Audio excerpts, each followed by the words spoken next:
5 की गई जान, 228 लोग निकले पॉजिटिव। जाने पूरी डिटेल। हिमाचल में कोरोना संक्रमण से मौत का आंकड़ा लगातार बढ़ता जा रहा है। बीते रोज जहां 6 लोगों की कोरोना संक्रमण से मौत हुई थी, वहीं सोमवार को भी 5 लोगों ने कोविड-19 से जान गंवाई है। सोमवार को स्वास्थ्य विभाग की रिपोर्ट के अनुसार हिमाचल में 228 लोग कोरोना पॉजिटिव पाए गए हैं। इसी तरह से 272 लोग पूरी तरह से ठीक होने में कामयाब हुए हैं। हिमाचल में अभी 2030 एक्टिव केस मौजूद हैं। मंडी जिला में सबसे अधिक 80 लोग कोरोना पॉजिटिव पाए गए हैं।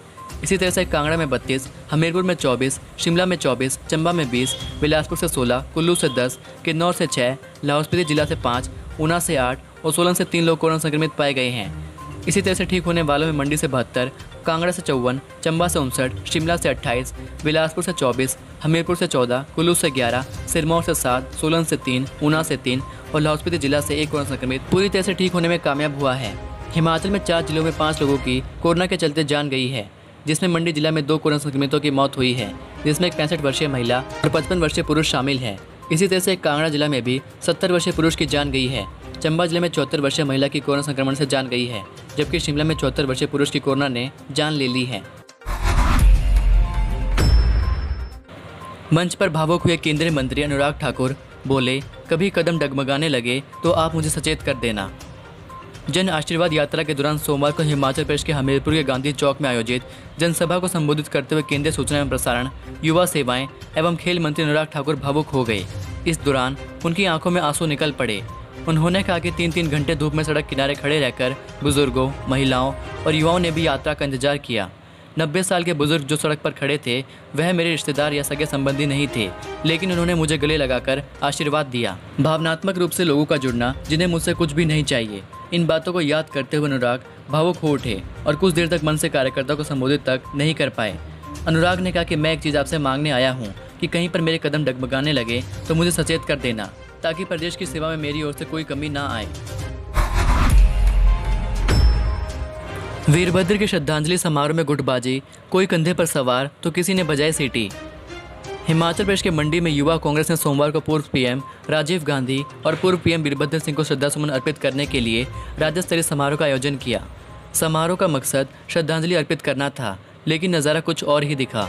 खुद कांग्रेस के दिग्गज इससे भड़क गए और मन से ही कार्यकर्ताओं को फटकार लगा दी। समारोह स्थल से बाहर जाने तक के लिए कह दिया गया। माहौल जब ज़्यादा बिगड़ने लगा तो यूंका के प्रदेश प्रभारी अमरप्रीत लाली को यह तक कहना पड़ा कि श्रद्धांजलि कार्यक्रम है, सीटियाँ अच्छी नहीं लगती, ना ही अपने नेताओं के पक्ष में नारेबाजी करना अच्छा लगता है, गर्मी मत दिखाओ। नेता प्रतिपक्ष मुकेश अग्निहोत्री ने मंच संभाला तो उन्होंने फटकार लगाते हुए कहा कि निगम भंडारी अब यूका प्रदेश अध्यक्ष हैं, अगर उससे ऊपर कोई पद है तो बताओ, अभी बैठा देंगे।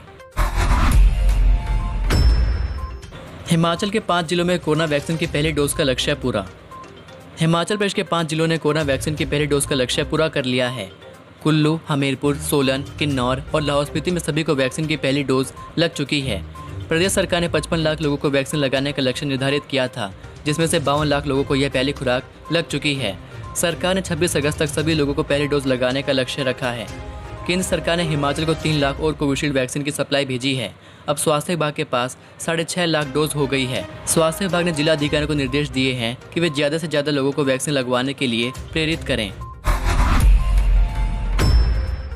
हिमाचल की बस और 2 कार को बेकाबू ट्राले ने ठोका, 15 दिन के नवजात समेत 12 जख्मी। पठानकोट जालंधर नेशनल हाईवे स्थित चक्की पुल के पास एक बेकाबू ट्राले ने हिमाचल नंबर की कार को टक्कर मारने के बाद बस समेत आधा दर्जन वाहनों को चपेट में ले लिया। जानकारी के मुताबिक राजस्थान नंबर का ट्राला डमटाल की पहाड़ियों से उतरा था। तेज रफ्तार से आ रहा ट्राला अचानक बेकाबू हो गया। सबसे पहले उसने हिमाचल से ज्वाला जी के रहने वाले दंपति की कार को टक्कर मार दी, जिसमें सवार दंपति कमल किशोर और उनकी पत्नी बाल बाल बच गए। उसके बाद ट्राले ने एक अन्य कार को टक्कर मारी, जिसमें दिल्ली निवासी लोग सवार थे। कार चालक ने तेजी से कार को एक तरफ कर अपनी और अन्य सवारियों की जान बचाई। इसके बाद तेज रफ्तार ट्राला हिमाचल की बस से जा भिड़ा। हालांकि सभी सवारियां सुरक्षित हैं। फिर ट्राला एक ऑटो और बाइक को टक्कर मारता हुआ एक कार पर चढ़ गया। कार को ट्राले ने 50 मीटर तक घसीटा और रुक गया। कार में हिमाचल के भद्रवा का परिवार सवार था।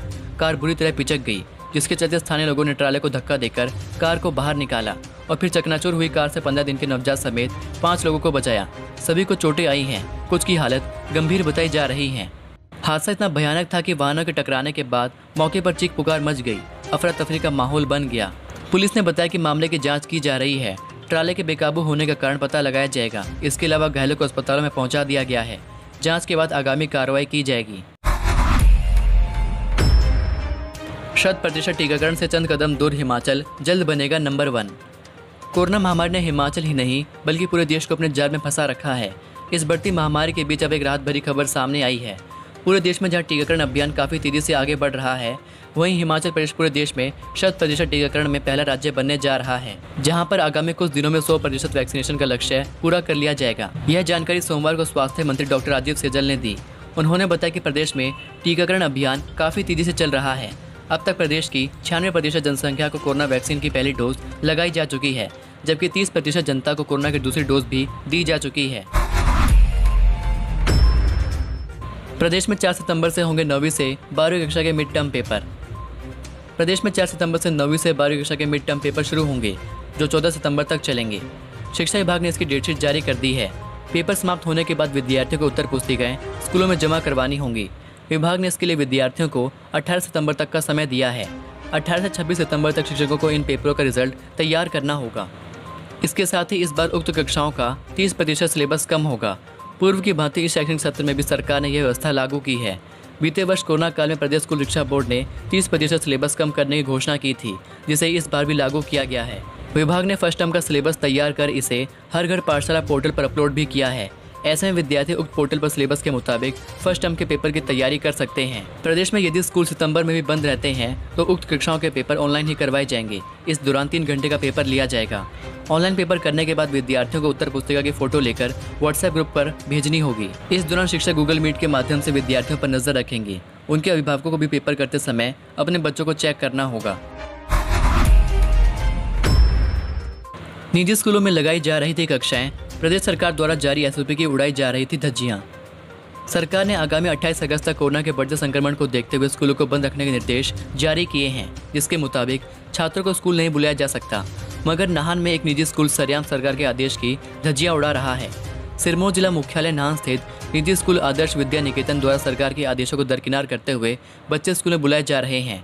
बड़ी संख्या में छात्र स्कूल पहुंचे और यह पूरी तस्वीरें कैमरे में भी कैद हुई है।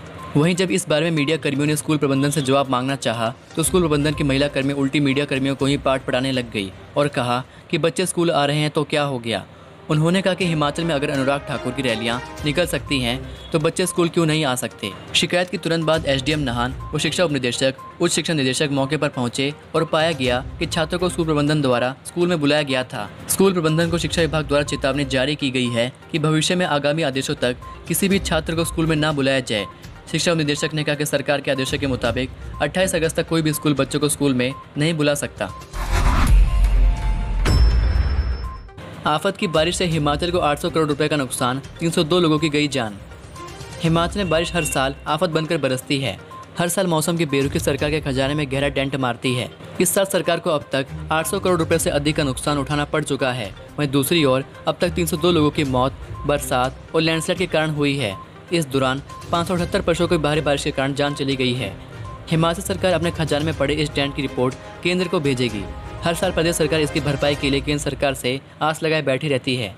इधर केंद्र से मदद नहीं मिलने के कारण राज्य के खजाने पर भारी बोझ पड़ता है। प्रदेश सरकार अपने राजकोष से इन नुकसानों की भरपाई करने में जुटी हुई है। सीएम जयराम बोले, अपने संसाधन और फंड देखकर सरकार कर रही जमीन अधिग्रहण। मुख्यमंत्री जयराम ठाकुर ने कहा कि प्रदेश सरकार के पास जो संसाधन और फंड होंगे उसे ध्यान में रखकर ही जमीन अधिग्रहण के लिए पैसा लगाया जा रहा है। पहले यह स्पष्ट होना चाहिए कि केंद्र सरकार की ओर से कोई प्रोजेक्ट आ रहा है तो उसकी स्टेज क्या है, उसकी फाइनल स्वीकृति क्या है, उसे देखकर ही जमीन अधिग्रहित हो सकती है।